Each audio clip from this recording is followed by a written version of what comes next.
I went into the hospital with another man with 3 kids who had a heart attack the same night, actually younger than me with 3 kids. Wow. And he died that night. And I lived the next day. Tomorrow isn't granted.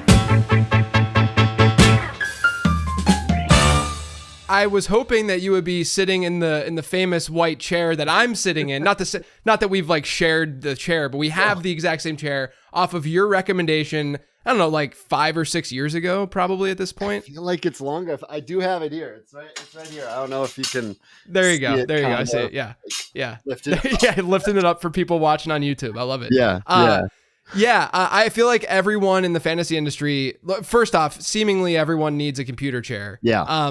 But when they do, somehow you and I get tagged in tweets, like just there's like a conversation, and then eventually it leads to one of us. It should just lead to you because you're the one who introduced the chair to me. When it was really discounted and it's a great chair, but it was from like Office Depot, and I don't think it exists anymore. No, I think this is the Dolly Parton, Whitney Houston thing. Like I think, I think I may have found the chair first, but you're the one who made it famous. That's hilarious. Right? Yeah, that's hilarious. I mean, like I'm in it literally because every time I see you on shows and listen to you on shows and stuff, I feel like you're always in a different location. Yeah. I'm like stapled to this chair. Like this is the same spot that I'm in for every spot that I do pretty much. You're sometimes like, out on your back porch or just lounging somewhere, which you can do now because the weather there is not frigid cold. The weather in Minnesota is great right now. So every time my wife is at work or downtown working instead of at home, I am on that deck out in the gorgeous weather, just enjoying life, working from outside. Have you been traveling around and stuff for Scott Fishbowl? I have. The first weekend I went to Las Vegas for the event at Circa, kind of kickoff event for the Fishbowl. A few weeks here. It was awesome. They did an awesome job there. Circa put us up on the big screens and did the drafting from the owner's suite. It was one heck of a time drafting from pools and whatnot. And then last weekend I went to Denver, where I had a great time out there. It was well done by Dave Kluge. Put on a good show there, and then Football Guys, excuse me, and then I stayed in Colorado for a couple of extra days because I don't know if you've been to Colorado, but it's just gorgeous. It's amazing. Yeah, I've only been out there once, but it's great. Yeah, love it. So beautiful, so beautiful. And then this weekend, I'm going to be doing the one here in Minnesota, and after that, the final weekend, I am in LA on Saturday, hanging out at that event. And then I red-eye to Boston for our first ever attempt at a Fantasy Cares Gala in Boston, the final drafts of SFB. So it's gonna be a fun next couple weeks as well. Yeah, and then right after that, we have the Fantasy Football Expo. I'm assuming you're going to the Expo this year? Yep. I always go to the Expo. That's a heck of a fun time. You got there last year. That was awesome. Yeah, great time there. Bob puts on I mean, you're just all over the map. I mean, I obviously wish you could be at the Charlotte Live this weekend. Yes. Which is, I'm going to at least show up. I'm doing a slow draft, but I'm at least going to show up for a little bit before. On Saturday, my wife and I are actually going to the Back to the Future Broadway show that's kind of traveling around there in Charlotte this weekend. So that was part of the reason why I couldn't do the live draft, but I'll at least, go stop by, see what's going on, make fun of some picks, all that good stuff. I like that. I do the same. I do slow draft and then I just hang out at the lives. I encourage people to go to the lives, even if you're not drafting. It's just a fun time with a lot of like-minded people, just like the Expo is. Yeah, exactly. Yeah. So we'll get to the Scott Fishbowl. We'll talk about that in a lot more detail. But I think I only discovered this and realized this over the last 6 months to a year. Sure. But you're basically credited for coming up with the Devi format. Can you just talk about that? I know that you're humble. You don't want to be like, oh, this was all that, whatever. But I want to ask you, how did that come to be? What's Devi all about? Because I think a lot of people still, it's still not as well known as even Dynasty and such. What's it all about? And what led you to sort of create it?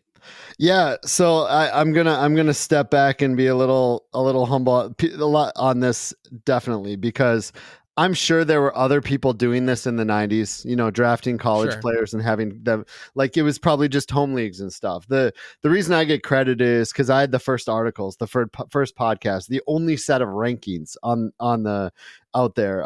It's actually how I got into the industry. I started playing fantasy football in 1992, and then somewhere in the mid 90s, I'm watching college football. I want these players on my big roster now, but obviously I didn't do college fantasy football. We just drafted them, and we eventually, that's how Devy works. You draft college players, you let them sit, you watch them play on Saturdays, and then when they get to the NFL, they go to your big club. That's basically what Devy is. But I started doing that in the 90s. And then in the early 2000s, after college, whatever, I was basically on message boards and AOL chat rooms and all these things trying to find anybody else that did this, and I just couldn't find it. So I think with a lot of people, maybe late round QB is one of these, reception, perception, Matt Harmon, right? Like, I think with a lot of people, when you can't find anything out there about the thing you are passionate about doing in this space, you just start doing it. And sometime in the mid 2000s, as I'm writing start, sit, and waiver articles for a site, I decide, I'm like, I'm gonna put up Devy content. I'm just gonna start doing Devy stuff, and that's kind of how I'm here now. What would you say your portfolio of leagues, like what % of that portfolio is still dedicated to Devy? One. What does that look like for you? Just one league that I'm still in that does that. I used to have dozens upon dozens, but about so probably a year I had a heart attack at 35. I've talked about this on other shows. I know you know this, but it really shifted the way I saw things. It really, shifted how SFB became and Fantasy Cares and all that, what it is now. But I decided I can't continue to do 35 to 40 managed leagues. So I just started saying no to everybody asking me to be in a league. I just kept saying no for about 7, 8, 9 years. And now I'm down to under 10 leagues, and only one of them is Devy still. Yeah. So was that a turning point for you then? The heart attack of you focusing more on the stuff that you're doing with Fantasy Cares and focusing more on Scott Fishbowl, maybe kind of pushing away from the obviously playing, but even the analysis side of things? Yeah. I mean, I think what it did is really made me refocus my time and where my passions lie. Wanting to be a role model or a leader for, my young child at the time, for the industry, like using any platform I have for good. But just in general, I realize if I'm going to spend more time on this, I need to spend less time in in managed leagues. I'm still in nearly 10, but that's just where that came on. But the heart attack changed the way you see so many things. I mean, tomorrow isn't granted, and I see that more clearly than ever now. I went into the hospital with another man with 3 kids who had a heart attack the same night, actually younger than me, with 3 kids. Wow. And he died that night, and I lived the next day, and I'm still here today. So, I don't know. It kind of shapes the way you. I kind of put this on a dark twist, I feel like, but it kind of shapes the way you see things. I think it's important to understand where all of this humanitarian type work comes from, and I think it's innate and a part of you as a person. You and I have gotten to know each other well over the years and such, but I think that's definitely a part of who you are. But I also think there's just life events and things that happen to people that sort of push them along a certain path. And that path for you, seemed to be like, yes, that was a changing, a turning point for you to focus more on, let's be honest, like what you do with Fantasy Cares. And you can talk about Fantasy Cares a little bit too, just so that people are totally aware. But what you do with Fantasy Cares and Scott Fishbowl at the end of the day is far, far more important objectively than analysis. Like, and I'm not saying this because I'm talking to you and I want you to feel good about it. I'm saying that objectively, like you're doing good for the world. And sure, you can say like, oh, podcasts and entertainment it allows us to escape, and it gives us that escapism, and it's great for people to have that, which I don't disagree with. Like, that's something that I've had to come to grips with, through the years doing this, is that like existential crisis of like, what am I doing with this? Is insane. Like my livelihood is based on a game about a game. This is crazy. Right. But then you have to take a step back and be like, look, this is entertainment at the end of the day. And, we're People need trying it. to have fun with this. We're trying to create community and bonds. And that's a great thing at the end of the day. But Yep. what you're doing is next level to that. And it's not cool. That's not the right word, but I think that it's kind of important to focus on that one life changing aspect that you had and thing that happened to you to say this fed into that to some degree, you know? Absolutely. So, You should definitely not undermine what you do. The amount of people I've talked to who things like fantasy sports and just connecting with a personality who does analysis, feeling like they have a friend in their ear that, Right. thinks like them or, teaches them or whatever. It's very important to people. Just having entertainment and escape. It's actually it's a really, really big deal, and people need it more than you think they do. And I think Yeah. I think you do know that, and you kind of touched on it. But yeah, absolutely. I agree with you that my wife and I are the types that we've always given to like over 50 charities. My parents ran a 501c3 charity when I was younger. So yes, you're right. It's always been part of who I am. But yeah, it gave me a little kick in the butt, I guess, to start Yeah. doing Yeah. more. Yeah. Can you just explain quickly Fantasy Cares and what Sure. you're doing with Fantasy Cares? Yeah, so Fantasy Care is also, like my parents, is an accredited 501c3 charity. What we do each year is we try to inspire the fantasy industry, all fantasy sports really, but mostly fantasy football, but inspire the fantasy community to do good with this hobby of ours. I went on podcasts and shows for years, tagging at the end with my, social media handles and saying, if you can, convince your league to give one entry fee to charity. You're not going to miss it. You're going to there are Yeah. 100,000 leagues. We can do a ton of good with this. And I kind of turned that idea into a charity. And we have people donate, and when they donate, we take that money and we go do toy shopping trips around the country for Toys for Tots. We're a national corporate sponsor. We spend over $100,000 in 20 plus different cities each of the last couple of years, just doing giant toy shopping trips for Toys for Tots, but also we've done toy shopping trips for like kids cancer wards and stuff. And we don't just do Toys for Tots. There are other charities. We're the way we're structured is we can give to any other charity. So we give to food shelters, we give to dog rescues, things like that. Just a whole bunch of things that Fantasy Cares does.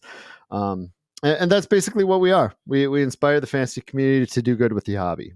Yeah, and it's really important because there are times, unfortunately, where it's very easy for what we're doing to become a little bit toxic and for us to sort of lose sight of, that this is just a game. At the end of the day, your home league entry fees for 95 to 99% of people, it's good beer money for you. You know what I Right. mean? Like it's not like the end of the world for most people, if they win or lose that. So to be able to give back is really, really important. Let's shift focus a little bit. You've also been a commissioner / helped run leagues for years and years as well. I feel like that's a topic. I know that you've done like podcasts and stuff on specifically on the topic, but it's something that I don't, I get questions every once in a while for like mailbags and stuff about being a good commissioner. A lot of times it's like, my league is doing XYZ. How can I convince them to do, A or something like that. But I think that I wanted to ask you, what to you makes a good commissioner, and what do you think commissioners could do to just be better? So yeah, this question could go on for an entire show. So I do a podcast called Commission Impossible with Ryan McDowell, where we discuss stuff like this routinely every 2 weeks in the off season. And the great thing about commissioner stuff is it's evergreen content. Like 3 years from now, you can be like, oh, this is probably how you should deal with this. So many things are case by case, and there's so much backstory to everything. But I think the main things commissioners need to do is have a decent set of bylaws, always be looking to close loopholes, not exploit them themselves, or, if people exploit them, figure out how to close them. But judge fairly, like do things fairly, evenly among league mates, including yourself when decisions need to be made. But the number one thing I always tell commissioners that they need to have in their bylaws is loopholes are going to exist. You're not going to always always have a rule in place for everything. So you need a best interest clause at the bottom of your bylaws that says, in case something's not explicitly listed in the rules, the commissioner will make the best decision possible for the league, and you'll figure it out from there. But I think the main thing is you just got to treat everybody fairly and not quite as reactionary. Take a step back and what's best for the league. But absolutely do everything fairly and have that best interest clause probably are my main things. Yeah. What do you think is like one of the main topics that gets brought up to you? Like, is it vetoing? Is it, just like league integrity and people, not starting the best lineups because they get pissed off that they got eliminated from the playoffs unfairly or something like that? What they deem as unfairly and that kind of thing? Yeah, the collusion, vetoing, retaliation type stuff doesn't come up as often in our questions or questions to me personally. I think the number one and number two things are we have X, Y, Z, 1, 2, 3, whatever, totally inactive league members. How do we make them more active? Yeah. And then the next one is, how can I convince my league to shift from this setting to this setting? And a lot of times it's from 1 QB to Superflex or 2 QB, which almost always takes, you need 18 months, like an off season and a half, or you just need to restart the whole dang thing. Yeah. It's tough. It's tough. Do you just tell people like if someone were to come to you and say, I want my league to realize that we need Superflex instead of the single quarterback league. It's a 10-team league. We should go to Superflex. Are you answering that like, oh, it mimics the real game more? No. Or like, is there a certain answer that you gonna go with that? No, I definitely don't say stuff like that because I'm team no league shame. I don't, no matter what your settings are, if your league likes it, it likes it. And good for you. Play what you enjoy. No, when someone says I need to convince my league mates, I have I have a really tough time with that because I'm team no league shame. There are people that are so staunch Superflex that they can give you a bunch of data points that they're like, this is why you should do this in a 10-team league. The depth of them, there's 20 viable quarterbacks. There's 30 viable, but there's definitely 20 viable quarterbacks. You can start 2 every week, etc. But I'm not going to try to convince someone, hey, you should do this. This is the right way, because I'm not sure I fully believe certain things are the right way. Except for 2 tight end. I cannot disagree with 2 tight end enough. I did a study about 7 years ago. I did some research on it.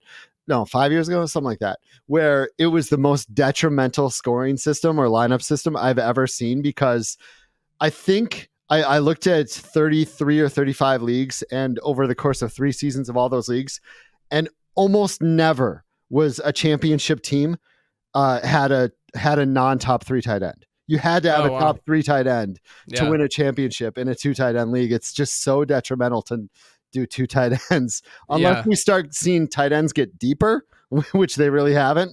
You're right. They definitely haven't. Yeah. Until we see that, it's such a detrimental setting to start 2 tight ends.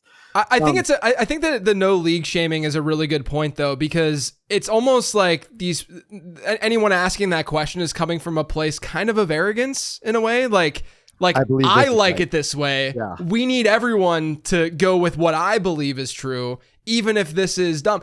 I always have approached like my analysis / that kind of answering that question of like, just play to the rules, like people who want to mimic real football. Number one, it's almost impossible to do that. Right. And number two, though, it's like, why do we have to do that? Like I don't, like, we're playing a game. Like, this is very clearly a game.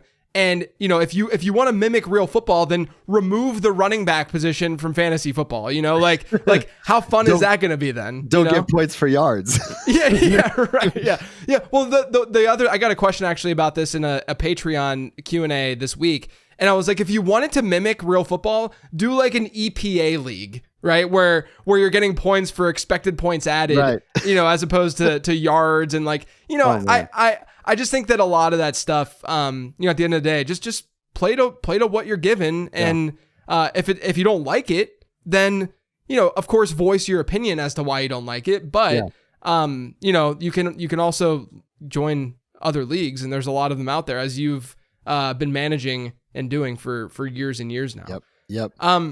I like that Go you ahead. said one thing in there, the why part, because my good friend Ryan McDowell always says consider the why when Yeah. adding or removing a rule or wanting to play. Why are you doing this? Like, what does it add? Sometimes Yeah. the answer is just fun, but if you're just adding it to complicate things, maybe that's not the right way. This episode is sponsored by Underdog Fantasy. If you haven't played over at Underdog yet, now's the perfect time. There are tons of different best ball leagues that you can join, and there's definitely a league out there that fits what you're looking for. And you can use all the things that I've talked about with guests on becoming a best ball bro to crush those drafts. But like I said, now's the right time to join up. Because if you go and you sign up and use promo code late round, you not only get a nice deposit offer, but you also get a free late round draft guide. That's a $25 guide emailed to your inbox after signing up for absolutely free. So head to UnderdogFantasy.com, sign up using promo code LateRound, and make a deposit. I can confirm, it's a really, really fun platform to play on. Now back to the show. All right, let's talk about Scott Fishbowl. I wanted to have you on during peak Scott Fishbowl season, not only to promote everything, of course, but because it's fresh in everyone's minds and it's a really fun topic to sort of dig into.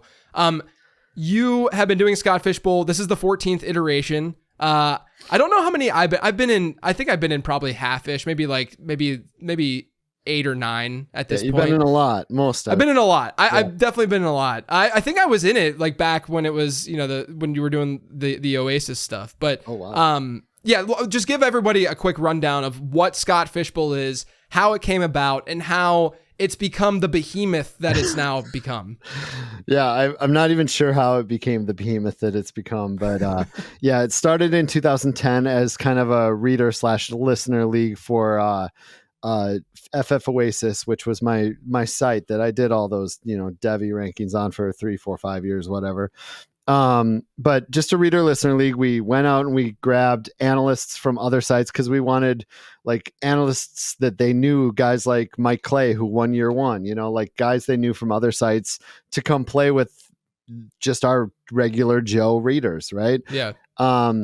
And so we did that for 2 years. I took a year off when my wife was pregnant with our first kid. The timing was not good for me to try to run a large tournament. And weirdly enough, back in 2010, a 96 team Superflex tournament was quite a rare thing. It was actually hard to find people to play. I can imagine. Yeah. I mean, not only was the industry not what it is today, but also like Superflex wasn't nearly as big as it is now. No, not even close. Yeah. So we actually had trouble keeping that thing full and keeping people's attention the first 2 years. I don't know. I didn't feel like it was worth it that third year, but after that, FF Oasis had gone, like I closed it. I started working, more side jobs around the industry instead. But I wanted to bring it back, needed a new name. I remember on the old Twitter, they said it should be called the Fishbowl, and fishbowl.com, .org, .net, everything was taken. So I just did Scott Fishbowl. It wasn't going to be called Scott Fishbowl. It was just going to be the Fishbowl or Fishbowl tournament or whatever. But this stuck. Scott Fishbowl stuck, and I will say it's been a heck of a deal for branding. Let me tell you. Well, so, dude, do you want to hear something crazy? Before we started recording this, my wife was leaving for work, and I was talking to her. I was like, "Oh yeah, I'm gonna be interviewing Scott Fish," and blah. She didn't even realize that was your name. It's always been when I've referenced you or it's always just been Scott Fishbowl, right? Yeah, like it was like oh, this thing called it's not like she's like totally understanding what I'm doing day to day and stuff. Like she knows what I do, of course, but it's not like she's like in the weeds on what's going on Twitter and stuff like that. And she literally thought that like Fishbowl was a thing, and then your name was Scott. She didn't realize that your name was Scott Fish, right? And but so speaking of branding, the branding of the Scott Fishbowl has really come together for you. Yeah, it really has. But that third year I say we, but it was really me. Years 3, 4, 5, 6, whatever was just all me. I realized that there was something there. There was there was something there that really could and should work at a large level, and I could keep pulling friends in the industry in. And really the reason it became what it is today is because of guys like you, guys like, Matthew Barry, of course. And like any of them, Mike Clay, any of these analysts that start, okay, I'll play. Once you guys play, the people who watch your stuff and listen to your stuff, they want to play with you. And the people that with every analyst. And the other thing is, once analyst A plays, analyst B is like, oh, he's playing? Okay, I'll play. Yeah. So Yeah. it's just a giant snowball effect of, 13, 14, whatever years of that. I think right around SFB 5 or 6 is when, Barry jumped in and a few actors jumped in and a few former athletes jumped in and stuff like that. And that's where it really took on a life of its own. And weirdly enough, also coincided with around the time I had my heart attack and really made charity a huge focus of the Fishbowl. And that's another reason people are cool with supporting charity and Yeah. combining Yeah. charity and fantasy football and playing with some of your favorite people. Every one of those things led to it being what it is today. Yeah. How big is this year's tournament? When all said and done, it's going to be right around 4,000 teams. It's a little under that now, but I'm going to open a couple more leagues. Just, some last ditch effort, people that, we want to get in, and people who have come to the live events to support us, but they're not actually in it. Yeah. Gonna add a few more. I think it's going to be about 4,008 teams. So what has been the build from that, like in terms of total teams in this tournament, in this league?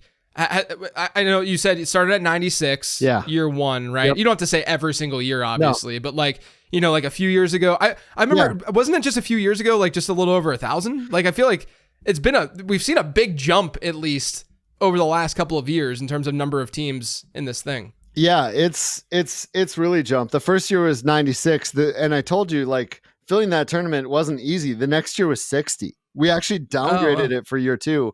But then year 3 and above is like 120, 240, 360. We just kept jumping up. And then, you're right. Last year was 3,300. The year before was 2,400. The year before was 2,000. The year before that was like 1,200. So like 5 years ago, we were like at 1,200 teams. This year, over 44,000 people signed up to play in this thing. That is absolutely wild. Absolutely wild. Speaking of wild, you like to get wild and crazy with the scoring every year. This year, another interesting wrinkle. We'll get to that in a second. But how are you developing the scoring system for Scott Fishbowl? It does feel like you build off of the previous year a little bit and kind of shift things around. But how do you go about making the scoring system what it is? Yeah, so I think it always starts with the basic half point PPR, half point per first down, like base that a lot of the sayings are pretty close to basic and then tweaked. I do that for 2 reasons. This gets talked about on a lot of shows, and you don't want to, for a lot of newer players or casual players or whatever that are listening to those shows or playing in SFB for the first time, I don't want it to be too crazy, but I do want them to think about it. I want them to have a base and then be like, okay, these 2 tweaks, how do I adjust for these? Each year is different. One year I wanted people to, consider what third round reversal could be for their leagues if they wanted to bring that to their leagues. One year, many years ago, I was like, first downs are important. I love having first downs in my league. This is something I can show the industry. Hey, at a large scale, obviously it's been done before, but at a large scale, hey, you can add first downs to your league. And I see them far more often now, right? Yeah. Obviously, even starting in that first year, we were super flex in 2010. Some years it's just that. It's just, I want to show this to the industry and like showcase it for people to talk about on shows. Some years it's thematic. Like the video game year, we had big bonuses. Like for like video games have bonuses. Some years it's what is being talked about, and to make that important for, make that a talking point. Like the year people were talking about our sacks, a quarterback stat or an offensive line stack, I threw them in to make people talk about them. This year, the NFL changed the kick return rules. And I could have done something really basic with kick returners, and then people would have been like, I don't know, maybe, still draft them at the end or just not even draft them. I went bigger. You went hard. You went hard. You went hard with these kick returns. Absurd. Like we could see a kick returner be the number 1 player in this format. It could happen. Yeah. It's not even out of the question. But because I did that, it's getting talked about, right? It gets talked about a lot. Just furthering that conversation. But all of the tweaks I always do, they come at they it's something I also have to balance, because what I want is draft chaos. I want you to be able to build your roster however you want and be happy with it. Go in with your own any strategy you want. There's no right strategy. You can go with any strategy. And also, I want the draft board to be all over the place for all 300, 400 leagues. I just want them to be crazy. So you don't know what's happening, you don't know what's coming, and it just creates excitement and energy. So that's kind of what goes into why I score it the way I do, why I change it each year. Yeah, I'll say this. Of all years that I've been playing, I think this year in particular is one where you could objectively and like logically and rationally, you know, obviously you can go in any direction any year and end up hitting on the right players and be fine, right? But just from like a strategy standpoint and the stuff that I was digging into before my slow draft started, it seemed like this year was the one year where I'm like, I could kind of go in any direction here. Right. Like realistically, like I could go heavy tight end. I could go heavy running back and understand going that direction. I get why people are drafting quarterbacks when they're drafting them. And then obviously, you know, wide receivers and the elite wide receivers are the elite wide receivers. And we know that they have a lot of stickiness and that they're just good high upside type players. And so it was a very interesting scoring system, I thought, this year. One piece that I thought was most interesting was the quarterback aspect with them getting a point for every 50 yards instead of, 20, 25 with a lot of standard leagues that you see. And then on top of that, they're getting 6 points per touchdown pass. But then on the flip side, what I thought was really funny is people are sort of like against mobility at this point at quarterback, like across, I've seen people argue against it. It's so stupid that, this player isn't that good as a quarterback, but he can be so relevant in fantasy because of his rushing. And you're basically like, well, screw that. We're going to make quarterback rushing kind of inherently more important because the passing is a little bit less important. But yeah, I mean, I think that the way you brought it together this year, to me at least, is really fun. I think the one piece that's going to be most difficult is the returner piece, right? And the kick return stuff. Absolutely. Because us drafting in July, it's not so much that like those guys are going to make an impact. Like there's no doubt. Like there's going to be some, I mean, even if you look at what happened last year, Rashid Shaheed was like a top 20-ish kind of player in the format, right? But that's also last year where we probably saw less return yards than we will this year. And a guy like Shaheed could even have a bigger role this year, right? And then, so I think that the hardest part for me, and I'd love to hear your thoughts on this, the hardest part for me with the return stuff is not so much knowing that it's important, it's knowing who the heck is going to be that guy. Like who are going to be the returners. Because not only, like we can sit here and project in July who that guy's going to be, but I think that what we could see is week 3 passes and teams are like, oh man, we didn't think about this strategically enough. We got to change things up and get a new returner back there. Yep, absolutely. And it's a full season game with waivers. I think this is so much more a week 1, week 2, week 3 waiver pickup thing. I think part of what the kick returners does is this year, you got so many flex spots and they are so flex worthy when Xavier Gibson isn't getting started in any league except for SFB at this point, But yeah, it's going to definitely be more of a waiver wire thing. I have a weirdly hot take on the Saints where I could see Shaheed. He's going to be needed more in the offense with Michael Thomas gone and whatnot. Right. And Taysom Hill jumps back there as a rugby style player to just. I have a hot take on that where I think Taysom Hill could absolutely do some returns that style. But yeah. Well, that's the thing. Like I've seen the takes of people saying like, oh, Shaheed was a top 20 player. He could realistically be drafted in the top 3 rounds or whatever, but he's not from an ADP perspective. And I think it's because the market understands that there's still a predictability aspect to that, right? Like there's still that side of, well, is he going to retain that? Like he's their number 2 now. Like this isn't the same type of situation for Shaheed as it was last year. Absolutely.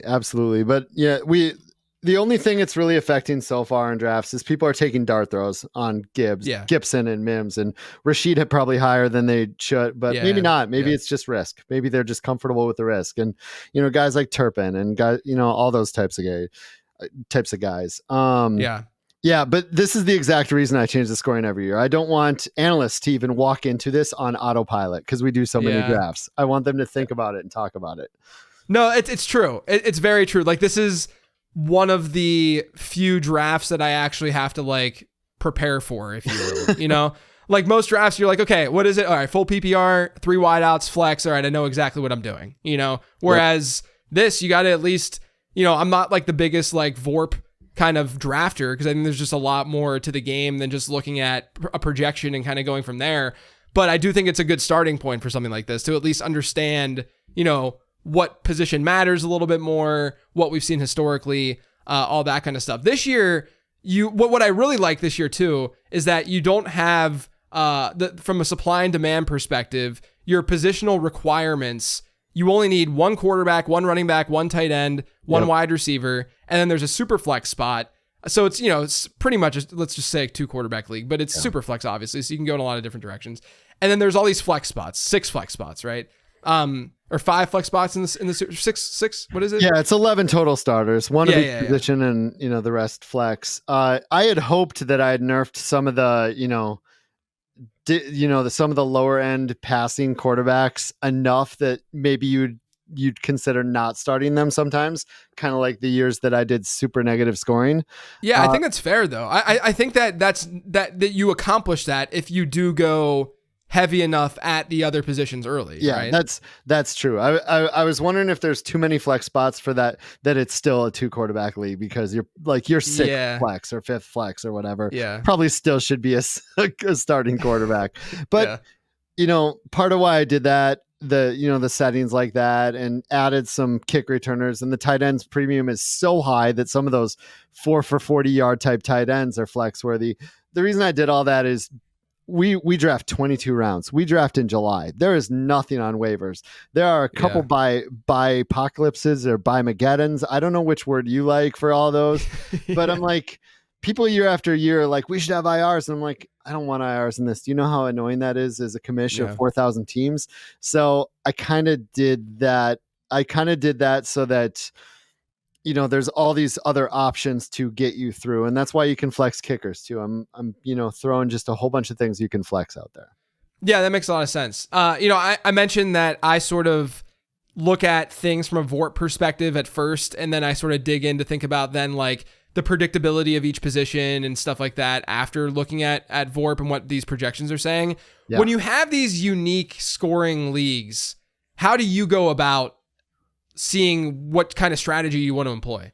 Yeah, I mean, I think you've talked about it before, and you kind of touched on it here. Like you have to play to your scoring. You have to really adjust for your scoring. You always got that base, but you take into effect each factor of the scoring and see where they should go, where they start to plot out against the other players. In a scoring system like this, when you're only starting one of each, I think a lot of the positions you sit there and go, do I want to grab my one stud and then just not worry about it? Or am I going to take this position as a carousel? And I think we're seeing a lot of that play out with the early Christian McCaffrey players. Yeah. People that draft Christian McCaffrey are like, that's my running back one, and whatever else is just flex at this point. So I think you just always have to adjust to your scoring and your lineup settings. And in this one, I have, this is the kind of roster construction, this lineup, that in normal leagues, it decreases trading. The data shows it decreases trading because people don't need to trade for those positions that are required. In this, there's no trading, so you just go after the players, the best value players you think, the players you like, the players you think are actually going to perform, because you can flex them anywhere in your lineup. Do you think that scoring is the one piece of Scott Fishbowl that fantasy managers don't pay enough attention to, or do you think there's something else that they're not really paying enough attention to? No, it's I wouldn't almost say it's not paying attention to scoring. I think it's not fully figuring out the impact the scoring is going to have is probably the number one thing I've seen through the years. That you can get this base level, I think this should do this, but it doesn't always work that way. And I think a prime example is the last 2 years with kickers. I have had kicker scoring a little bit through the roof this is the 3rd year now. The first year, my number crunching told me you should start one kicker and probably a second on buys or injuries or whatever, flexing like that, but usually just one kicker. So on Sleeper, you can only start one. On MFL, we play on two different platforms. On MFL, you could start up to 4 the last couple of years. Last year, when I upped the kicker scoring, it showed you should be starting 2 every week. People didn't. Sleeper still had the advantage. The average kicker started was still right around 1. And so everybody thought, oh, you can flex 4 kickers and they're so safe. And, an extra point is 3.3 points. They're scoring 15 points here. And people in MFL just didn't do it. They just didn't do it. And Sleeper had the advantage the last 2 years. They had a higher ratio percentage of playoff teams. They had a higher points per game, everything.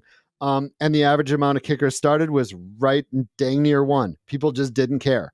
We'll see if that works out again this year where you can flex more even, but you can never fully adjust for like a scoring or a setting for what users are going to do. That's the variable you can't control. You can try to, but you can't control it. But yes, I would say it's not that they don't understand the scoring. It's they don't understand the lineup. They don't understand the true impact it can make. They don't really dig deep enough to see what it can do. Yeah, no, that's a really good point. I've also found that it seems like, and this year it's a little bit less relevant because of what you talked about before. There's only one quarterback that you have to start, one running back, one wide receiver, one tight end. I think this goes for literally any league format. Is something that an example I use in the draft guide and I have over the last couple of years is when you publish rankings, people are always like, is this for half PPR or full PPR? Right. And I'm like, technically your question should be, what are the lineup requirements for this league, right? Because that's going to shift your rankings a lot more than half versus full PPR. I've done analysis on my projections to see how big of a shift there is from players from half to full PPR and PPR to half. Obviously, there's a decent change with full PPR to standard, right? But you're really only looking at 1 or 2 spots at most per player from a projection standpoint from half to full PPR. What's really important is if your league is starting 5 wide receivers and only 1 running back, like you better be pounding the wide receiver position early and often. Even the 2 wide receivers to 3 changes that. What you just stated about that change is my constant off-season argument about 6-point passing versus 4-point passing. Yes. Like you score 20 more touchdowns, that's 40 points difference on the year, and you're trying to project it. I get weekly. Yes. I get weekly how that's a thing, but when you're trying to project it in the preseason, how many touchdowns this person's going to have, and it's a total, it's like 1.7 points per game more they're going to score in your projection. I mean, come on. Exactly. I think that's something that people get wrong often is that they're looking at everything in hindsight but when you look at things in hindsight, you're looking at the outlier seasons that just occurred, right? Yeah. Like you're looking at Brock Purdy's 7% touchdown rate last year, or you're looking at a player who had a 2.5% touchdown rate that's likely going to regress. When you actually look at projections, like you can right now go look at like Mike Clay's projections, which I think is the gold standard in the industry, and they're published and they're out there. You're not going to see massive variation in passing touchdowns from the top guys into the middle tier guys, and it's going to be a pretty linear drop, and it's not going to be that dramatic. But at the end of the season, there's going to be some guys who throw 40 touchdowns, and they're going to be the ones, we're going to say, 6 points per touchdown pass mattered for those players, but it is not as projectable as people think. No, it's not something that's easy to sit in the preseason and be like, see, this is why we got to do it this way. Yep. I don't mind it on a week-to-week basis where you think this guy is going to throw 2 passing touchdowns. You're like looking at extra 4 points this week or whatever. I don't mind it weekly in season, but before the season, it doesn't seem like a valuable work. Yeah, it's just not as big of a deal as people think from a projection standpoint. It might end up being a big deal, but it's not a big deal from a projection standpoint. Exactly. I got to ask you, because you architected the whole thing, how are you approaching where are you at right now in your draft? You said you were doing a slow draft. How are you drafting in SFB this year? Yeah, so I really wanted to do the hero running back style where I just grab one running back and then I'm just gonna pound everything else. Yeah. But I am on the 12 spot. I'm on the tail end, and Richardson and Laporta, Anthony Richardson, who I think has a legit shot to be a top 5 quarterback if he can get his passing right this year, Yeah. you know, and stay healthy. But I got Richardson and Laporta on the back end. So like I kind of walked myself out of the options for stud Yeah. running backs. But Yeah. yeah, I can tell you my draft so far. It's okay. Richardson and Jaden Daniels. I got a lot of running quarterbacks, Yeah. There you and go. then Laporta and Kittle at tight end because I'm pounding that really, really heavy tight end scoring. Taysom Hill as a third tight end, I guess, but we hope he does returns. Nico Collins and Rashad White. That's where I'm Okay. sitting right now, about 7 in. I guess White is going to be my top running back. Maybe hopefully the volume is there for him. Hopefully the pass catching comes back, but I feel like that's going to be more of a rotation probably by the end of it. Yeah, that's what I ended up doing. What you said that you were looking to. Anthony Richardson falling that far though seemed like it hasn't happened that frequently in these drafts. It hasn't. I ended up getting Bijan. I was in the 11th spot. I got Bijan with my first pick. Just to again, my plan. This will go out because we're only in like round 5 right now. This will go out. Maybe my league mates will hear, but my plan really is not to like. I'm Bijan, and I'm just done. Yeah, I'm done. I'm not going to be drafting a running back for probably 8 more rounds. It's just not really worth it at this point. Nope. Nope. That was my hope, but now I got to take some dart throw shots. At some running backs. Yeah, but tight end is so valuable that it's understandable that you wanted to go that direction and lock that in. So, before we go, I need to get at least some more takes from you. Some fantasy takes in 2024. Just give me a couple players you think that you're going to be targeting in redraft leagues this year. Yeah, I mean, it depends on how high, middle, low we're talking. Like high at the top of drafts, I want Achane on as many rosters as I can. I feel like he's I know the hype train's really out there right now, so you're not getting him cheap anymore, but he's at the top. He could have a Christian McCaffrey type year and it totally makes sense in that offense. I know Mostert's still there, but Tajay Spears is a guy I just think is better than Pollard at this point. So like if I'm in the mid rounds, I'm looking at him. Late rounds, if like my last picks, I'm spending on guys like Tyrone Tracy and Dylan Lobb, just because I like those I know Tyrone Tracy isn't the biggest pass catcher, but those versatile guys that have potential openings into that offense, especially if there's any kind of injury. I like those later. Nico Collins is a guy I've always loved. I'm grabbing him everywhere. Same with Anthony Richardson. Clearly I got them both there.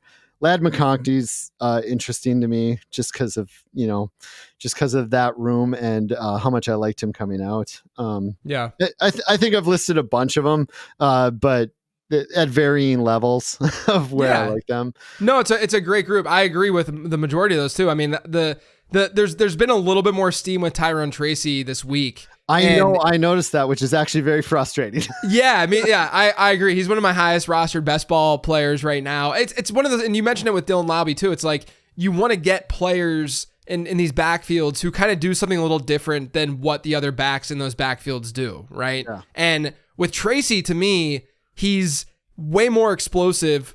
This is all hypothetical because he hasn't played, an NFL down yet, but more explosive than Singletary and Eric Gray. Eric Gray had an opportunity last year, didn't really do anything with it. Singletary is a solid back, but let's not pretend that he's special, right?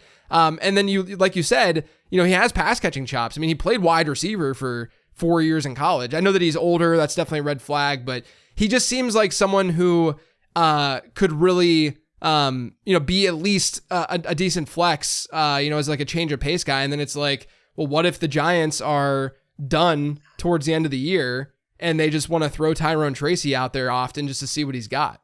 Yeah, absolutely. And we're talking, these are dang near last round picks too. Oh yeah. That's the beauty part of them. I do this show, Fantasy Football Weekly, with Paul Charchian, and it's the longest running terrestrial radio show right now. We're in year 33 or 34, not 30. No, I think it's 30 years. I get that confused with my home league, which is now going into year 34. That's crazy. I know we do it up here.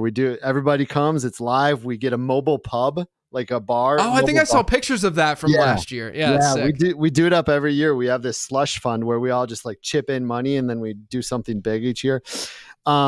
Where was I? Oh, a thing I constantly preach at the end of the preseason and routinely through the first half of the season is pick up the backup running backs, throw them on the bottom of your roster. The like injuries happen and things happen. And how many backup running backs have we seen, like Zach Moss last year? Like how many of those have we seen become RB1s for a week or two or three? And if you have got them at the bottom of your roster, those are what I like to do my late round picks on, especially if I've done a Bijan Robinson in the first and I can type of move.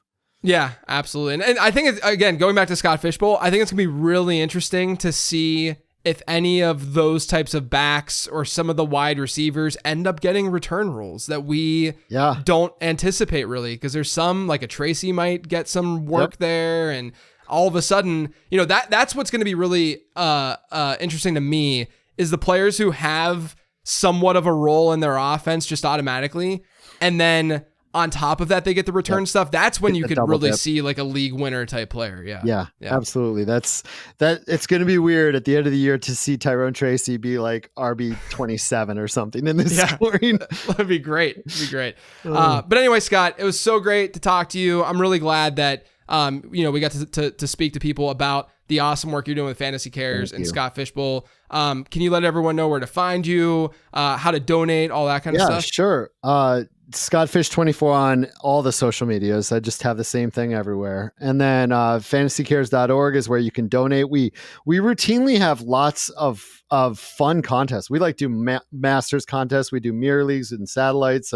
There's an underdog satellite going on. If you go find that, that's $5. But and that goes straight to our charity. But we have lots of campaigns routinely, fun things we do all year round. I know right now it's all SFB, but we do a lot of fun little contests for prizes and stuff. So fantasycares.org for that. scottfishbowl.com. You can sign up for next year SFB 15 already. Get on that list early. Maybe play with JJ. Maybe next year, JJ, we should have someone have you give away a spot to play in the same league with you or something. I'm down to do it. Like I was able to donate some prospect and draft guides to the live events and stuff. So if you guys are of course. Yeah. But anyone at the live events, you guys can get into that. But yeah, I'd be down to do a spot if someone wants to probably beat me. Sure. Yeah. Yeah. Or you can just give away spots to play in the Fishbowl in general. We'll figure that out later, but that sounds like fun.